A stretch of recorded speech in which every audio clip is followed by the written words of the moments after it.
bienvenido. Gracias por estar con nosotros. ¿Cómo está, Mávila? Muy buenas noches. ¿Cuál es su opinión? La primera lectura que hacemos de esta acusación, que es una segunda acusación constitucional contra el fiscal. En este caso, la ex procuradora Jenny Vilcatoma habla de procedimientos legales. Ya no es, digamos, la encuesta o los recortes periodísticos del congresista Salaverry, sino parece ir mucho más a fondo en su reclamo, ¿no? Bueno, yo diría que no más a fondo, sino es aún más genérica que el congresista Salaverry, ¿no? Después de lo que he escuchado, estoy convencido que la congresista Jenny Vilcatoma ha sido una buena procuradora, es una buena penalista, pero de constitucionalista no tiene nada.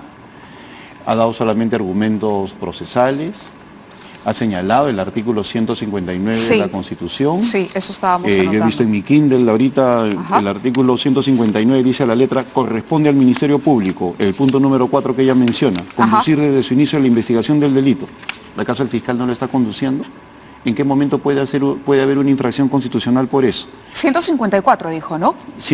No, el 154 corresponde al Consejo Nacional. Claro, 159, inciso 4 y 5. Sí, ese es el que 159, exactamente. Inciso 4 y 5. Y el 4 dice, conducir desde su inicio la investigación del delito. Con tal propósito, la Policía Nacional está obligada a cumplir los mandatos del Ministerio Público en el ámbito de su función.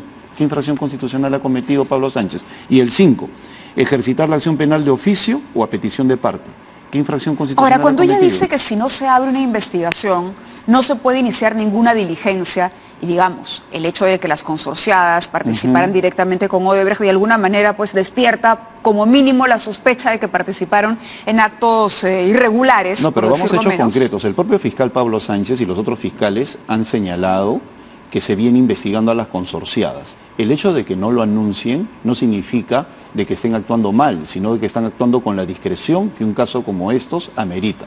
A veces pienso yo que aquellos que denuncian por no sacar a la luz lo que se está investigando, en el fondo quieren tumbarse el proceso. ¿Por qué? Porque si se rompe el esquema de discreción que se puede haber condicionado con los abogados, con Marcelo Odebrecht, ya no se va a poder seguir adelante. El abogado de Marcelo Odebrecht, como ya lo dijo antes en el mismo Brasil, si se denuncia, si se publica lo que nosotros hablamos, puede caerse el proceso y ya no colaboran. ¿Acaso ellos pretenden tumbarse el proceso pidiendo una transparencia que en el fondo afecta a la búsqueda de la verdad? Y por otro lado, tanto en el congresista Daniel Salaverry, persona que yo considero que es un buen vocero, pero en este caso está completamente equivocado, o Jenny Vilcatoma, que está haciendo su reaparición pública con una cuestión que no tiene nada de constitucional, yo creo que en el fondo del asunto no presentan ni un solo argumento de infracción constitucional. Cuando ella dice que no se puede investigar si no se abre oficialmente un expediente, en ese caso, ella sostiene que si no se ha abierto un expediente, por lo tanto, no se puede hacer ninguna diligencia, levantar secretos tributarios, por ejemplo, entre otras cosas, ¿no? De repente bloquear la venta de activos de las empresas. Asumiendo que esa aseveración sea correcta, yo lo dudo, pues la Fiscalía, y conociendo al doctor Pablo Sánchez, que ha manifestado con sobriedad y con discreción de que esto se viene trabajando adecuadamente, y confío en él, confío en el sistema de justicia, ya asumiendo que lo que dice es correcto, esas no son infracciones constitucionales, son procedimentales, procesales, no tienen nada que ver con infracción a la Constitución. Pero en todo caso... Claro, son atribuciones del propio fiscal. Claro, y aún más... consagradas en la Constitución. El fiscal superior, por eso te digo, ella será penalista, pero no es constitucionalista. El fiscal superior, ¿qué tiene que ver con lo que hace cada uno de los fiscales que están a su cargo? O sea, no tiene absolutamente nada que ver el fiscal superior. Habla de una designación a dedo, ¿no? Que no se respetó el procedimiento para poder designar a Castro y que Pablo Sánchez dijo, aún más, me provoca que él lo haga. ¿En qué parte de la Constitución dice que una designación constituye una infracción constitucional? Por eso te digo, esas cuestiones pueden ser procedimentales, en todo caso, que lo cuestionables y discutibles, pero no inconstitucionales. A la Comisión de Fiscalización, a la Junta de Fiscales, al Consejo Nacional de la Magistratura, según si es juez o fiscal, pero no a la Subcomisión de Acusaciones Constitucionales. O sea, con eso, lo único que está demostrando es que se utiliza la Constitución como instrumento de ataque contra un sistema de justicia que viene trabajando bien. Y felicito públicamente al fiscal Pablo Sánchez en no pisar el palito, en acudir a las instancias correspondientes y decir lo que considere pertinente para que no se caigan los procesos. Yo creo que está actuando bien. Y esto no se trata de blindar a nadie. Los que buscamos la verdad, queremos que ésta se conduzca con absoluta discreción. Y desde ese punto de vista, si es necesario que salga algo, lo determinarán los fiscales, porque para eso están trabajando activamente con los involucrados, para conseguir la verdad. Ellos entenderán la metodología que están planteando, y simplemente si uno anticipa algún tipo de información, pues simplemente se puede caer el proceso. ¿Existe la sensación en algún sector de la población de que el Perú se ha estancado en los resultados postelectorales del 2016? Todavía estamos en este enfrentamiento permanente entre Fuerza Popular y el gobierno, el Ejecutivo, liderado por el señor Kuczynski. Sale la señora Keiko Fujimori a aclarar y a decir que esta investigación, ¿no?, que es mentira, que ella haya recibido dinero de Odebrecht. Por otro lado, el presidente manosea insistentemente el tema del indulto. En fin, pareciera que no hay una evolución de esto, cuando creíamos que por lo menos el cambio de gabinete supondría ya una renovación de la agenda. Ha seguido perdiéndose en discusiones bizantinas. Eso es lo que es. Ahora, el señor Klimper dice, ¿no?, dice que, bueno, cambió, ya no va a acusar por difamación al comercio, ahora dice que va a pedir una carta rectificatoria, pero dijo dos cosas interesantes el día de ayer, después además de que se le ha pedido que hable con todo el mundo. Nosotros por lo menos lo hemos invitado muchas veces, él decidió con quién y cómo iba a hablar, pero él dijo, entre otras cosas, que la información que había dado el señor Odebrecht se refería minoritariamente a Keiko Fujimori y más bien hablaba de gente del pasado y del presente político del Perú. ¿Podemos inferir que ese presente tiene que ver con el presidente Kuczynski? Podríamos inferir que se trata de cualquier persona, no necesariamente del Ejecutivo, sino de la propia campaña, de ellos, ¿no? Al final son especulaciones que solamente se aclararán cuando se sepa toda la verdad, pero ni uno de ellos coloca argumentos contundentes. Ahora, entre la declaración del secretario general de Fuerza Popular de ayer y lo de hoy, hay una evolución, pues ayer sí decía que iban a enjuiciar, que iban a presentar una demanda por difamación, y hoy ya sale de que lo que van a hacer es una rectificación. Eso me parece bien. Y hoy día en la mañana señalaba que para que un político denuncie a un periodista es porque vaya, que el político esté en aprietos, ¿no? Entonces yo creo que a ese extremo no se tiene que llegar. Que planteen una rectificación, me parece de que ya es una evolución en ellos. Pero yo creo que ellos están jugando con la posverdad. Generan las condiciones, la celebración en el hemiciclo, las declaraciones de sus principales voceros, la fiscalía, para que la gente perciba de que ellos están siendo atacados por el sistema de justicia. De tal forma que si sale una cuestión que los compromete, ellos van a decir, nuestra verdad era esta contra eso, ¿no? Y de esa manera pueden salir bien librados. Yo creo que si ellos realmente persiguen la búsqueda de la justicia, de la verdad, pues deberían mantener la calma. Yo no entiendo por qué están acusando a Pablo Sánchez permanentemente, por qué hacen gala de una celebración anticipada. El fiscal ha dicho que es por la reapertura del caso Joaquín Ramírez. Puede ser que verdaderamente, puede ser que eso sea realmente lo que les preocupa. Pero al final, volviendo al inicio de tu pregunta, sí creo de que estamos ya como país, y me involucro en eso como político, estamos estancados en un 2016, teniendo una serie de desafíos por delante. Y allí hay responsabilidad también de la mayoría que hay en estos momentos en el Congreso. La incapacidad para ejecutar reformas que ellos quieren atribuir al Ejecutivo, pues también es responsabilidad de la forma como se manejan las agendas en el Congreso de la República. Por ejemplo, donde ellos tienen mayoría absoluta y donde vemos que hasta la reforma electoral es una reforma que es cuestionada por todos, la reforma laboral ni siquiera se trata a nivel de comisiones, las reformas tributarias son vistas de distintas ópticas, etcétera, etcétera. Entonces, no hay reformas en el Congreso, y por lo tanto no es exclusividad del Ejecutivo la responsabilidad en ese tema. Ellos tampoco tienen iniciativa. Y hasta ahora yo nunca he escuchado un planteamiento contrario, opositor, equivalente, en relación a algo que plantea el Ejecutivo. El día de hoy, por ejemplo, ¿no será estamos que el hablando de Ejecutivo pensiones? ¿No plantea mucho también? ¿Cómo? ¿No será que el pero te doy un Ejecutivo ejemplo. tampoco plantea mucho? El día de hoy el Ministerio de Economía y Finanzas está ya hablando de un tema que tiene que ver con las pensiones, lo que significa una reforma de pensiones, una pensión mínima, etcétera, etcétera, pensando en un sistema previsional que tiene como objetivo disminuir la informalidad. Bueno, ¿cuál es la alternativa del fujimorismo? ¿Qué plantean en relación a eso? ¿Por qué simplemente son reactivos? O de lo contrario, como no tienen ningún planteamiento, dicen, estamos esperando qué nos dice la primera ministra en relación a la delegación de facultades para según eso responder, en lugar de decir, nos gustaría que trate este tema y este tema. Entonces, como ni siquiera han podido constituir un conjunto de personas especialistas en determinados temas para plantear una agenda paralela, ¿qué les queda? Llenar ese vacío, ¿no?, con acusaciones al fiscal y ese tipo de cosas. Eso es lo fácil, Eso es lo que llena el vacío conceptual, ese es el argumento de aquellos que pueden tener 71 votos, pero ni una alternativa.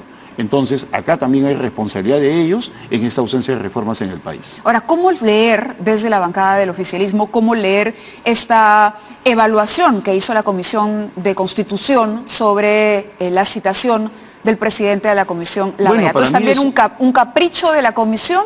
No, yo diría que es algo más penoso que un capricho, es una vergüenza para el Congreso. Eso va a pasar a las páginas vergonzosas del Congreso de la República. ¿El empecinamiento? No, la forma como se interpreta la Constitución. O sea, ellos están la interpretación muy que leyó la señora Letona, la conclusión a la que llegó. Están así entusiasmados con llenar con aspectos anecdóticos las historias vergonzosas del Congreso de la República. ¿Cómo se les ocurre decir de que existe argumento constitucional para que el presidente asista? Tan mal están que los principales congresistas o los que tienen más experiencia en esa comisión han dicho que no van a insistir en el llamado al presidente de la República y no tiene asidero.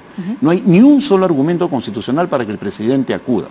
Y se puede hacer un gran debate respecto a eso para demostrar de que no existe el sustento constitucional, pues al presidente le corresponde en primer lugar hacer que su dignidad se preserve porque es el jefe de Estado. En segundo lugar, a cumplir y hacer cumplir las leyes. Y en tercer lugar, hay vacíos reglamentarios que impiden que el presidente tenga que asistir a ese tipo de cosas. Enrique Bernales decía este fin de semana que esta frase que se atribuye a la Constitución, que está en la Constitución, que el presidente encarna a la nación, es una completa guachafada, porque el presidente no encarna a la nación y que eso es de otra época y que él debería, o es de la opinión de muchos, responderle a la comisión, recibirlos. Y también quienes han publicado las últimas encuestas, llámese Ipsos o GFK, continúan atribuyendo el descenso de la aprobación, recuperada además hace poco por el presidente Kuczynski, a esta negativa suya de hablar con la comisión Lavallato. Entonces, más allá de que esté obligado o no, políticamente no es rentable atender a la comisión Lavallato. Bueno, yo creo de que si Enrique Bernales ha dicho eso,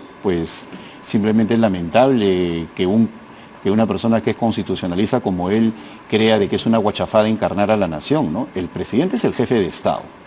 Y el hecho de que en la Constitución histórica se mencione eso, casualmente lo que busca es darle una dignidad al presidente de la República para que de esa manera encarnar a la nación se sitúe por encima del debate cotidiano o de minucias como esta, incluyendo aquel que piensa que es guachafo, para que de esa manera pueda tener el peso, la gravitas necesaria para poder conducir al Estado. Entonces no es ningún acto indecoroso, ni es una guachafería. Digamos que podríamos definirlo como un blindaje necesario para el ejercicio de la propia presidencia. No, significa de que debemos entender en primer lugar que somos como nación, que existe un Estado y que hay un jefe del mismo, y al presidente darle la importancia y el nivel que se merece. De repente, pues él tendrá amigos presidentes que no merecen ser jefes o encarnar a la nación. ¿Qué amigos tendrá para que de esa manera él hable de esa manera? ¿No? Pero yo sí creo que un jefe de Estado encarna a la nación, merece un trato distinguido y distinto y que por lo tanto su tratamiento no puede ser similar al de cualquier funcionario público. Y la misma Constitución, cuando se desarrolla, tiene un artículo que está en el Código Penal, en el Código Procesal Penal, el artículo 167, si mal no me equivoco, me lo decía Vicente Ceballos la vez pasada conversando con él, y también me lo han comentado otros miembros, otros políticos, que indica que los altos funcionarios del Estado pueden responder o por escrito o en sus despachos. Entonces, si un funcionario como el fiscal de la Nación, un juez, un ministro puede hacer eso, ¿por qué no el presidente de la República? Por eso, entonces, pero hablamos del análisis que hacen ustedes como, la bancada que soporta al presidente y que podría eventualmente darle algún consejo. En vista de lo que vemos de la popularidad, el presidente Kuczynski, si sale en las noticias es porque vuelve y redunda con el tema, por ejemplo, del indulto. Hay un manoseo evidente del tema del indulto porque ante una falta de decisión o una falta de claridad, lo conveniente, y creo que eso en política se sabe, es mejor no meterse en el tema, porque el tema va a generar ruido, especulación, en fin. Y el presidente lo hace porque es una persona sensible y más bien los que se muestran molestos cada vez que se trata el tema son el fujimorismo. Parece que no quieren ese fujimorismo queiquista que se indulte a Alberto Fujimori. Pero entonces hay la intención del presidente de indultarlo. El presidente lo ha señalado de que dependerá de una junta médica y del momento oportuno para él tratarlo. Y además el presidente es cortés con los periodistas que son los que preguntan sobre ese tema. De ninguna manera hay un manoseo ni un trato. Pero nadie lo obligó a decir pronto habrá noticias, por ejemplo. Y ese pronto habrá noticias, bueno, ¿no? Esto no puede continuar así, son frases que esconden una decisión, por lo menos que él quiere tomar. Utilizar esa variable temporal del presidente significa de que es algo que lo está pensando. Lo que pasa es que acá se rasgan las vestiduras apenas el presidente habla de ese tipo de cosas. Entonces, ¿Y por qué no decir francamente lo estoy pensando? Y tener que obligar a Mercedes Arauz a que salga cada vez a decir el tema no está en agenda, el tema no está en agenda, el tema no está en agenda. Yo creo que el presidente tiene el derecho y ahí no cabe ningún funcionario para contradecir al presidente, ni uno. El presidente es el único que puede señalar si lo está pensando o no, y ese tema lo definirá él en su momento. Y Mercedes Arauz tiene la razón cuando no está en agenda del Ejecutivo. Pues no le está jalando la alfombra el Ejecutivo es de ministros para abajo. Presidente del Consejo a ese de nivel Ministros. no estará. No, el Ejecutivo es de la Presidenta del Consejo de Ministros hacia abajo, pero el presidente, que es el jefe de Estado, sí lo puede tener si desea, en agenda lo puede estar pensando, porque es potestad constitucional de él y nadie más que él. Pero desde el punto de vista de la política pura, ¿no es conveniente, o usted considera que es irrelevante el hecho de que el presidente se refiere a estos temas que van a generar necesariamente una reacción por parte de los ministros? Los está obligando a responder sobre cosas a las que ellos de repente no están preparados incluso para responder, porque no han hablado con el presidente. Sí. El presidente salió del país, se fue de gira. Si no están preparados para... Dijo esto y de repente sorprendió a todo el gabinete. Bueno, si no están preparados para desarrollar lo que dice el presidente, ya saquemos nuestras conclusiones. Yo creo que sí lo están. Pero creo también que el presidente tiene el derecho a tratar ese tema cuando él lo considere oportuno. Y en relación a los puntos que tienen que ver con lo que dicen los opositores, que las encuestas dicen que se tiene que presentar en la Comisión La Bajada un 87% de la población, bueno, antes que a la encuesta, al presidente le corresponde hacer respetar la Constitución y ser consciente de las consecuencias que puede tener un comportamiento de él.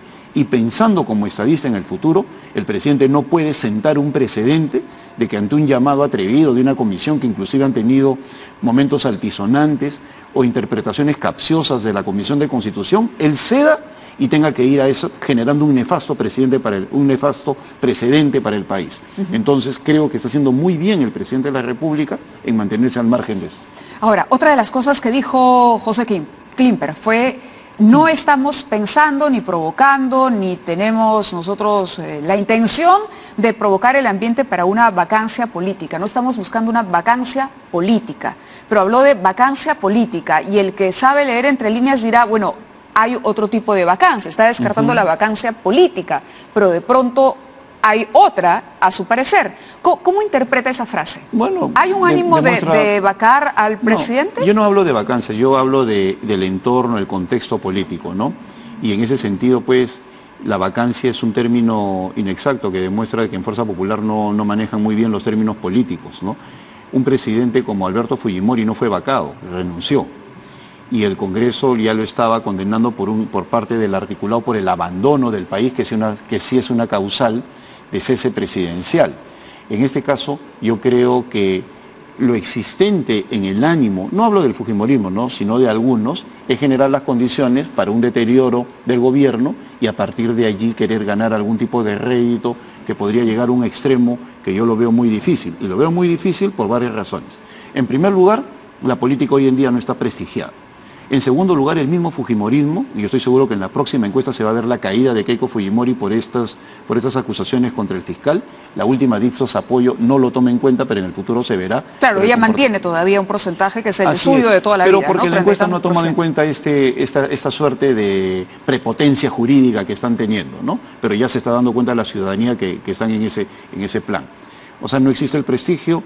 No existen en estos momentos los votos, no existen las condiciones, la economía del país está mejorando, puede haber déficit político en el gobierno, pero es algo que se puede ir en cierta medida optimizando. Entonces, no son situaciones similares o eventos iguales a los que fue el país en 1992. O sea, son radicalmente distintos. No tenemos un fujimorismo así con un prestigio tremendo que haga que la opinión pública cierre filas detrás de ellos. Ni tampoco hay una situación de Estado fallido como la había con el terrorismo, el deterioro económico que dejó Alan García, etcétera, etcétera, en el 92. Son cosas completamente distintas. Y en el Congreso... Ahora, ¿habría, digamos, cierra filas con el presidente? si no lo hay con fuerza popular, en general de la población? Bueno, yo creo de que para que la población... Con un presidente débil que ha vuelto a bajar, porque ya no es que conserve siquiera, Keiko Fujimori mantiene su porcentaje, el presidente no, es muy vulnerable. Mira, imagínate qué tipo de país seríamos y que si porque el presidente tiene niveles bajos de popularidad y hay una debilidad nos tumbamos al régimen democrático. En primer lugar, el deterioro económico y la situación social del país sería peor. Eso es en primer lugar. En segundo lugar, yo creo que si el fujimorismo entiende que sí puede cumplir un rol democrático, que sí saluda, eso sí saludo, que es elementos de fiscalización, de control político, porque nos hemos acostumbrado también a tener mayorías absolutas parlamentarias del oficialismo que impedían que se convocaran ministros y ahora el fujimorismo sí lo hace, con eso se fortalece la democracia. Pero tratar de buscar condiciones para el deterioro de la imagen presidencial y creer ilusamente que eso puede llevar a una vacancia, eso demuestra que no entienden al país. El país está reclamando otro tipo de agenda, otro tipo de comportamiento de los políticos y la forma como se unen para generar mejores condiciones para la población. ¿Hay algún temor en el oficialismo de que se haga pública la declaración de Odebrecht? No, yo no veo ni la reciente. Le digo esto porque circula el rumor, y antes de darlo por hecho habría que aclararlo, de que sí se ha mencionado al presidente en este interrogatorio, que se habla de una conferencia que probablemente había dictado. Son versiones que circulan ante, digamos, la reserva que hay. Pero ¿habría algún temor o ustedes apoyarían más bien que esto se haga público? No voy a comentar rumores porque obviamente son inconsistentes, sí, porque son rumores, pero sí te puedo decir de que no he escuchado a ningún personero del gobierno con algún tipo de temor ante esta circunstancia. He escuchado todo lo contrario, el ánimo de colaborar con la búsqueda de la verdad y de la justicia. Correcto. Congresista, muchísimas gracias por haber estado con nosotros. Hacemos una pausa.